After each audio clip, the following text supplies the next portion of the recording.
இன்னைக்கு நம்ம குரோகோஸ் basketball season 2 18th எபிசோட தான் பார்க்க போறோம். ககாமியும் அவுமனேவும் ஜோன்ல என்டர் ஆன காரணத்தால ரெண்டு பேரும் ஆடுற அந்த கேம் பிளே கூட இருக்கிற வேற யாராலையும் அதுக்கு ஈடு கொடுக்கவே முடியல. எல்லாரும் ஓரமா இருந்து அதை வேடிக்கை பார்க்க வேண்டியதா மட்டுமே அமையுது. ரெண்டு பேரும் மாறி மாறி அதிக லெவல்ல புஷ் பண்ற காரணத்தாலே யாராலையும் ஸ்கோர் பண்ண முடியாம கேம் நகராம அப்படியே இருக்க. ரைட், ஜோன்ல என்டர் ஆன ரெண்டு பிளேயர்ஸ் ஆடினா அது இப்படிதான் இருக்குமான்னு யோசிக்க. அப்போ மேட்ச் பார்த்திருந்த டாக்கோ, ஆமா எதுக்கு ஏஸ் நம்பியே இந்த ரெண்டு டீமும் ஆடி இருக்கிறாங்க, டீம்ல இருக்கிற மத்தவங்க சும்மா தானே இருக்கிறாங்க, அவங்க கிட்ட பால் இருந்துச்சுன்னா அவங்க புஷ் ஃபார்வர்ட் பண்ணி ஸ்கோர் பண்ணலாம்ல அப்படின்னு கேட்டதுக்கு மெடோரிமா தான் பதில் சொல்றான், அப்படி பண்ணாலுமே அது எந்த ஒரு யூஸும் இல்லைன்னு. ஏன்னா யாரு எந்த பிளேயர் ஜோன்ல என்டர் ஆகுறாங்களோ அவங்களுக்கு வெளியில இருந்து வர எல்லா இன்ஃபர்மேஷனும் கடவுன் ஆயிரும். நார்மலான பிளேயர்ஸை கம்பேர் பண்ணும்போது அவங்களோட கேம் பிளே அப்படிங்கிறது அடுத்த லெவல்ல இருக்கும். இன்னும் சொல்ல போனா அவங்க பக்கத்துல யாராலையும் நிக்க கூட முடியாது. ஹை ஸ்கூல் பாஸ்கெட் பால்லே ரொம்ப ஃபாஸ்டஸ்டான ஒரு பிளேயர்னா அது அவுமனே, அதுவே ரொம்ப உயரமா குதிக்கக்கூடிய ஒரு பிளேயர்னா அது நம்ம ககாமி தான். அந்த காரணத்துக்காகவே கூட இருக்கிற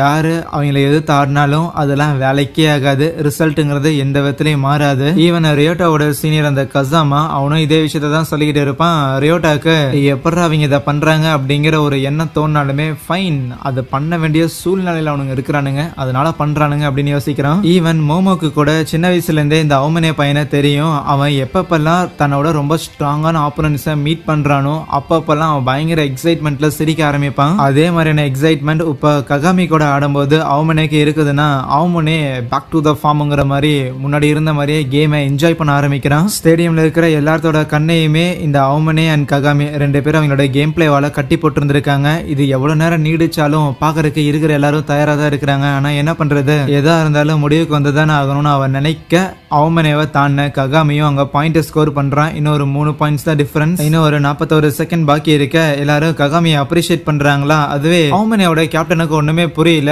வாய்ப்பே கிடையாது, அவுமனே அளவுக்கு ககாமி ஒன்னும் ஸ்பீடு இல்லையே யோசிச்சுட்டே இருந்தா. மறுபடியும் அவுமனேட்ட பால் இருக்கும், ஆனா அவனால ககாமியை தாண்டி அந்த பாலை எடுத்துட்டு போக முடியல. ஏன் அவுமனேனால இதை பண்ண முடியலன்னு யோசிக்கும் போது அப்பதான் அவனுக்கும் புரிய வருது, அவுமனேவோட அந்த ஜோன் டைம்ங்கிறது முடிய போகுது. இருந்தாலும் ககாமி ஏன் டயர்டாகாம இருக்கிறான்னு யோசிக்க அங்க அவுமனே பயங்கரமா டயர்டா இருந்திருப்பான். இருந்தாலும் பரவாயில்ல, நான் கண்டிப்பா உன்னை ஜெயிக்க விட மாட்டேன், குரோக்கோ வாய்ப்பே கிடையாதுன்னு யோசிச்சவனும் ஷூட் பண்ண போகும்போது ஈவன் நம்ம ககாமிக்குமே பயங்கர டயர்டா தான் இருக்கும். அவனுக்குமே வந்து தன்னோட ஜோன் லிமிட் இதெல்லாம் முடிய போகுது அப்படிங்கறதெல்லாம் பேக் ஆஃப் த மெயின். இருந்தாலும் உன்ன மாதிரி நான் ஒன்னும் தனியால் கிடையாது, நான் ஜெயிக்க வைக்கணும்னு சொல்லி ஒரு டீம் என்கிட்ட இருக்குதுன்னு சொல்லி அந்த டீமோட அந்த வில் பவர் தான் ககாமிக்குள்ள கேரி அவுட் ஆகி அவனை இன்னுமே புஷ் பண்ண வைக்குது. ஆகையால் அவனே ஷூட் பண்ண போக அவன் கையில இருக்கிற பாலை தட்டி விட்டுருவானா, அவனே கீழே விழுந்துருவான். நம்ம பசங்க எல்லாம் எடுத்துட்டு போயிட்டு அங்க ஈஸியாவே ஸ்கோர் பண்ணிடுற. கீழே விழுந்தா அவனேவை தூக்கி விடுறதுக்காக இவங்க பசங்களா கை கொடுத்தா அந்த கையை கூட பிடிக்க மாட்டேங்கிறான். ஒன்னும் தேவையில்ல, என்னால எந்திரிச்சு நிக்க முடியும்னு அவ்வளோ லைக் அக்ரெசிவா இருப்பான். ஏன்னா இன்னும் ஒரு பாயிண்ட் தான் டிஃபரன்ஸ், 30 செகண்டா பாக்கி இருக்குது.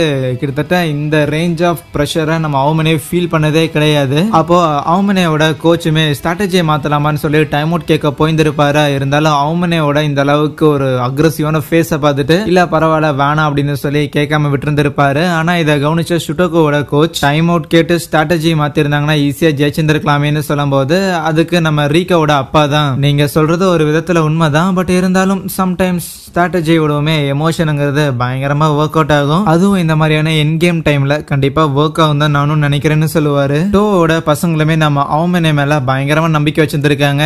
எப்படி பார்த்தாலும் அவன் எங்க ஏஸோட ஸ்ட்ரென்த் மேல நம்பிக்கை இருக்குதுடான்னு மறுபடியும் அவுமனேக்கு பாஸ் போட நம்ம ககாமி தடுக்க பார்த்தாலும் அவுமனே ஸ்லிப் ஆகி கீழே விழுக போயிருவான். ஆனா அப்பயும் அங்கிருந்து ஒரு ஷூட் எடுக்க அது நேரம் உள்ள போய் விழுந்து அதுவும் 2 பாயிண்ட் எடுத்து கொடுக்கும். ஒரு மேட்ச்ல தோக்க போறீங்க அப்படின்னா அதுல என்னடா ஃபன் இருக்கு, என்னைக்கும் யாராலையும் தோக்கடிக்க முடியாதுங்கிற மாதிரியான ஒரு அக்ரெசிவ் ஃபேஸ் அவுமனே கிட்ட இருக்க. நம்ம ஹீரோஸ் அங்க 3 பாயிண்ட் கம்மியா இருக்கிறாங்க, டைம் சுத்தமாவே கிடையாது, எப்படா 2 ஷாட் அதுக்குள்ள மேக் பண்ணுவாங்க அப்படின்னு எல்லாரும் யோசிச்சா ஹியூகோ சீனியர் கிட்ட தான் பால் இருக்கும். அவரு ஒரு 3 பாயிண்ட் ஷூட்டர் போகலான்னு பார்த்தா முடியாது, அந்த சக்குரா பையன் விட மாட்டேங்கிறான். குரோக்கோ அந்த சக்குரா பையனோட கவனத்தை திசை திருப்பலான்னு பார்த்தா இல்ல, இந்த இடம் அந்த பசங்க ஏமாறக்கு தயாரா இல்ல. வேற வழி இல்லாம ககாமிக்கு பாச போட்டுருவாங்களா, ககாமியை எடுத்துட்டு போய் டங்க் அடிக்கலான்னு பார்த்தா கரெக்டா அவுமனே உள்ள போந்து கைய வச்சிருவான். ககாமினால அவுமனேவை தாண்டி அந்த இடத்துல டங்க் அடிக்கவே முடியல, டைம்ல மட்டும் ரொம்ப கம்மியா இருக்க. அப்பதான் மிடோரிமா ட்ரைனிங் எடுக்கும் போது சொல்லியிருந்திருப்பான்ல, அன்னைக்கு உன்னால காத்துல என் கூட சண்டை போட முடியும்னு யோசிக்காதரான்னு சொல்லியிருந்திருப்பான்.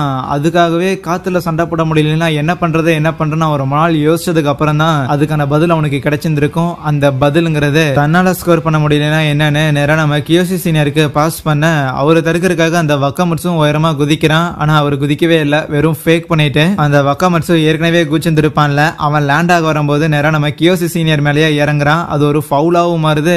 கியோசி சீனியர் அங்க ஸ்கோரும் பண்றாரு. இன்னும் ஒரு பாயிண்ட் தான் டிஃபரன்ஸ் இருக்கு.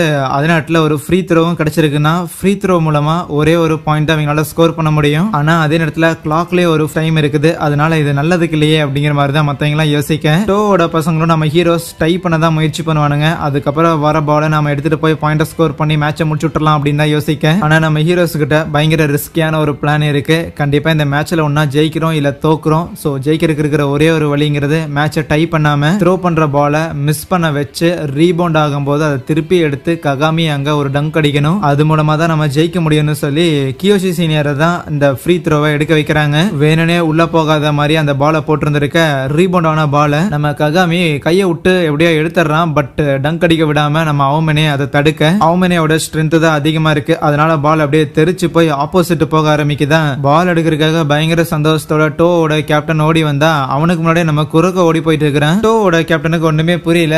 ககாமி ஸ்கோர் பண்ண மாட்டான் அப்படின்னு இவன் நம்பி இருந்திருக்கானா, இல்லனா ககாமிய அவமனே தடுத்துருவான் அப்படிங்கறத நம்பினானா, எப்படி எனக்கு முன்னாடி இவன் பால் எடுக்கிறதுக்கு வரான் அப்படின்னு யோசிச்சா. நான் ரெண்டு பேரும் மேலேயும் நம்பிக்கை வச்சிருக்கேன்னு திருப்பி அந்த இடத்துல ஒரு இக்னைட் பஞ்ச் ஒன்னு வைக்கிறானா. பால் நேரா பாஸ்கெட் வரும்போது ககாமி பாலை முதல்ல பிடிக்கிறான். அவமனையும் தடுக்கிறதுக்காக பார்த்தா அப்ப அவமனைக்கு குரோக்கோ சொல்லியிருந்திருப்பான்ல, உனக்கு இன்னைக்கு வேணா போர் அடிக்கலாம், ஆனா சூனர் ஆர் லேட்டர் உனக்கு ஈக்குவலான ஒரு ஆப்போனன்ட் தேடி வருவானு. அது இவன் தானா அப்படிங்கிற எண்ணம் அவமனைக்கு வர ஆரம்பிக்க, அவமனையோட கையில சிக்காம எப்படியோ ககாமி அந்த இடத்துல ஒரு டங்கை மேக் பண்றான். கரெக்டா டைமும் முடியுது. நம்ம ஹீரோஸ் அங்க ஜெயிக்கிறாங்க. பயங்கரமா அங்க செலிப்ரேஷன் போய்கிட்டு இருக்க அவமனைக்கு புரியல, ஆஹா தோத்துட்டமா அப்படிங்கிற மாதிரியான ஒரு எண்ணம் ஒண்ணு ஏற்படும். இன்னும் சொல்ல போனா ரொம்ப டவுனா இருக்கும் அவனுக்கு. குரோக்கோ டயர்ட் ஆயிட்டு நிக்க கூட முடியாது. நம்ம ககாமி தான் போய் சப்போர்ட்டுக்கு பிடிச்சுக்கிறானா. அதை பார்த்து அவமனையும் சப்போர்ட் இல்லாம நிக்க கூட முடியல, நீ எல்லாம் என்ன ஜெயிச்சிருந்திருக்க, வெளியில இருந்து பார்த்தா நீ ஜெயிச்சியா இல்ல நான் ஜெயிச்சியா அப்படின்னு கூட தெரியாது. ஒருவேளை உங்ககிட்ட நிக்க கூட முடியாத அளவுக்கு இருக்கிற எல்லாத்தையும் கொடுத்துதான் என்ன ஜெயிச்சிருந்திருக்கியோ அப்படிங்கிற மாதிரியான அவனோட சிந்தனை வந்து அப்படியே பறந்து போயிட்டே இருக்குமா. அதுக்கு ககாமியுமே என்னடா எல்லாமே முடிஞ்சு போன மாதிரியான ரியாக்ஷன் கொடுத்துக்கிட்டு இருக்கிற,